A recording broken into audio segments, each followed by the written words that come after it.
Naam, tunawasalimuni popote mlipo wapenzi watazamaji wa Kibenge TV. Tunatumaini kwamba mpaka sasa bado mnaendelea salama salimini, na tunakaribishani kwa mara nyingine tena kusikiliza awamu hii ya matangazo ya habari za matukio ya kila siku kwa yale ambayo yanazidi kujiri katika nchi ya Jamhuri ya Kidemokrasia ya Kongo, hususan katika sehemu yake ya mashariki ambako hali ya usalama inazidi kuwa tete siku baada ya siku na saa baada ya saa. Na katika muktadha wa vita vinavyoendelea mashariki mwa Jamhuri ya Kidemokrasia ya Kongo, makundi ya VDP Wazalendo pamoja na usaidizi wa jeshi la taifa FARDC yamelaani vikali kile wanachokiita uingiliaji wa kigeni katika mapigano yanayoendelea katika nyanda za juu ama Haut Plateau za mkoa wa Kivu Kusini. Kwa mujibu wa kauli zao, ndege zisizo na rubani ama drone zinazodaiwa kutoka Rwanda zimetumika katika kijiji cha Minembwe Centre, si tu kwa madhumuni ya kijeshi bali pia kulenga mifugo ya raia. Wazalendo wanaamini kuwa vitendo hivyo vinalenga kuleta hali ya mvutano na kujenga simulizi itakayohalalisha ukandamizaji dhidi ya jamii ya Banyamulenge.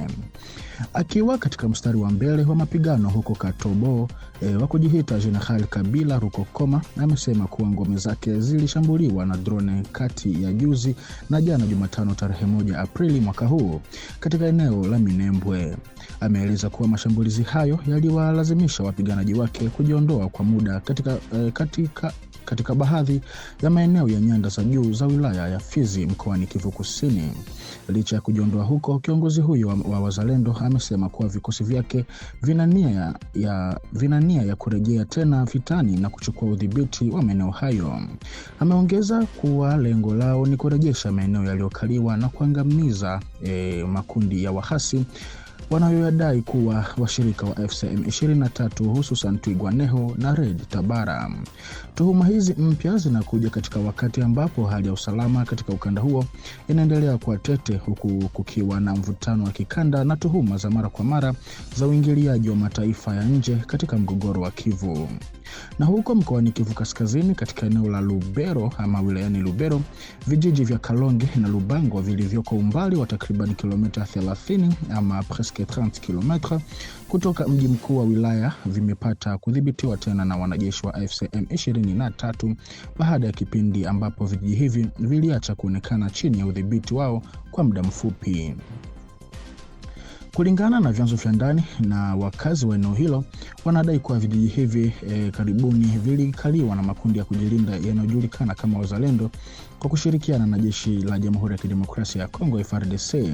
Kurudi kwa udhibiti huu kwa FCM 23 RDF kunatokea katika hali ya mvutano unaoendelea, huku eneo hilo likiendelea kushuhudia ukosefu wa usalama unaorudiwa mara kwa mara. Hali hii imeibua hofu miongoni mwa wananchi wa kawaida ambao wanaogopa ghasia mpya na kuhamishwa kwa nguvu.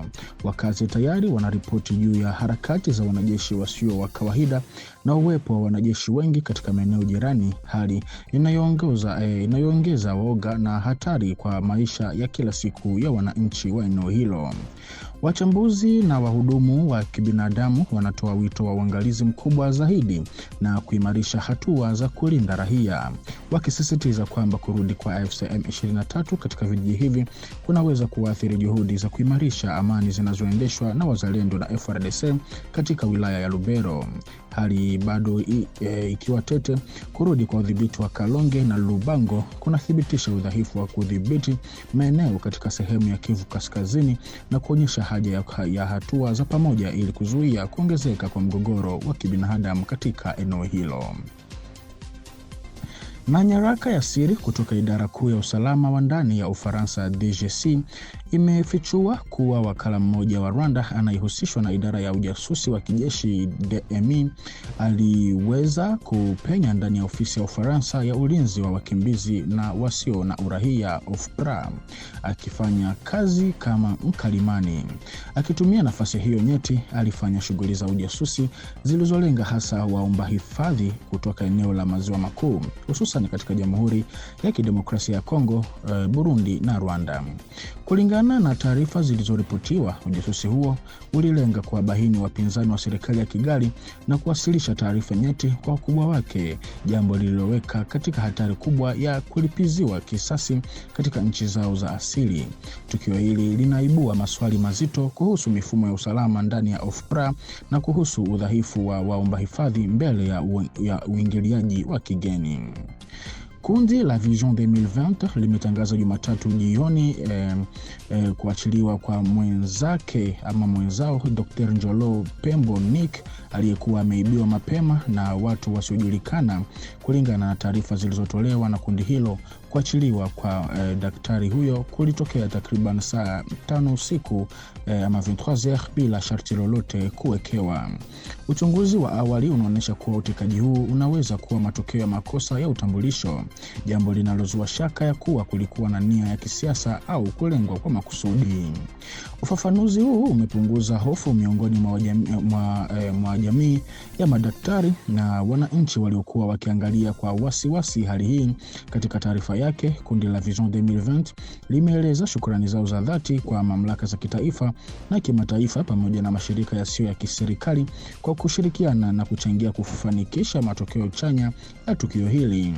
Kuachiliwa kwa Dr. Njolo Pembo Nick kumemalizia masaa kadhaa ya mvutano na kunasisitiza umuhimu wa ushirikiano kati ya wadau wa serikali na jamii za kiraia katika kulinda wataalamu wa afya na wananchi dhidi ya vitisho vya usalama. Wakati daktari huyo akikumbana na uhuru wake tena, jamii ya madaktari pamoja na wananchi wamerahisishwa na tukio hili huku wakiomba hatua za ziada zichukuliwe ili kuzuia matukio kama haya kutokea tena katika siku za usoni.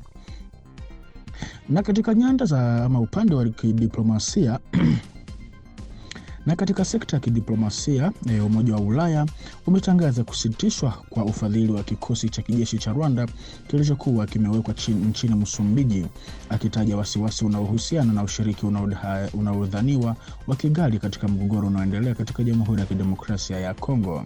Uamuzi huu rasmi unakuja baada ya wiki kadhaa za majadiliano makali miongoni mwa nchi wanachama zilizojitokeza tofauti kubwa kuhusu kuendelezwa kwa msaada wa Ulaya.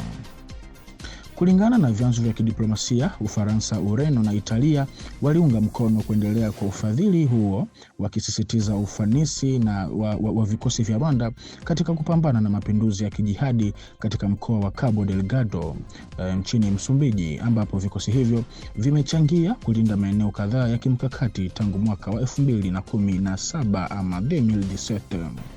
Hata hivyo, Ubelgiji, Ujerumani na Uswisi walipingana na uendelezaji wa ufadhili huo, wakisema kuwa nafasi inayodhaniwa ya Rwanda katika mashariki mwa DRC inaleta masuala ya kisiasa na kimaadili ambayo hayaendani na kuendelea kwa msaada wa kifedha wa Ulaya. Nchi hizi zinataja ripoti za kimataifa zinazoshutumu Kigali kwa kuunga mkono baadhi ya makundi yenye silaha yanayoendesha operation katika mashariki mwa DRC, madai ambayo serikali ya Rwanda inaendelea kuyakana kwa nguvu. Wachambuzi wanatilia shaka kuwa kusitishwa kwa ufadhili huu kunaweza kuwa na matokeo ya usalama kwa Msumbiji, ambapo uwepo wa vikosi vya Rwanda umechangia sana katika kurekebisha hali ya usalama dhidi ya mapinduzi ya kijeshi. Uamuzi huu pia unafanyika katika muktadha wa mvutano wa kidiplomasia unaoongezeka kuhusiana na mgogoro katika DRC, huku jamii ya kimataifa ikiangalia kwa karibu nafasi ya nchi jirani katika mashariki mwa Jamhuri ya Kidemokrasia ya Kongo. Mamlaka za Ulaya hazijakatisha kabisa uwezekano wa kutathmini tena uamuzi huu siku za usoni, jambo ambalo linategemea mabadiliko ya hali ya usalama na diplomasia katika eneo la Ziwa Kubwa, hususan kulingana na uwazi na ahadi za Rwanda katika kutatua mgogoro huo. Na kwa taarifa hii, mpenzi mtazamaji wa Kibenge TV, ndiko ambako tunakwenda kuweka nukta kwa awamu hii ya matangazo ya habari za matukio ya kila siku kwa yale ambayo yanazidi kujiri katika nchi ya Jamhuri ya Kidemokrasia ya Kongo, kiusalama, kidiplomasia na hata kimaendeleo ama niseme kiuchumi. Na kwa taarifa hii, mpenzi mtazamaji wa Kibenge TV, ndiko ambako tunakwenda kuweka nukta kwa awamu hii ya matangazo ya habari za matukio ya kila siku kwa yale ambayo yanaendelea kujiri katika nchi ya Jamhuri ya Kidemokrasia ya Kongo, tukizungumzia masuala ya usalama, ya kidiplomasia na hata ya kisiasa pia. Kwa kuzidi kuendelea kufaidi habari motomoto kutoka kwetu, basi tunakusihi ubaki sambamba nasi hapa kwenye channel yetu ili uhabarike zaidi. Tukutane kwa majaliwa, tuna washukuruni.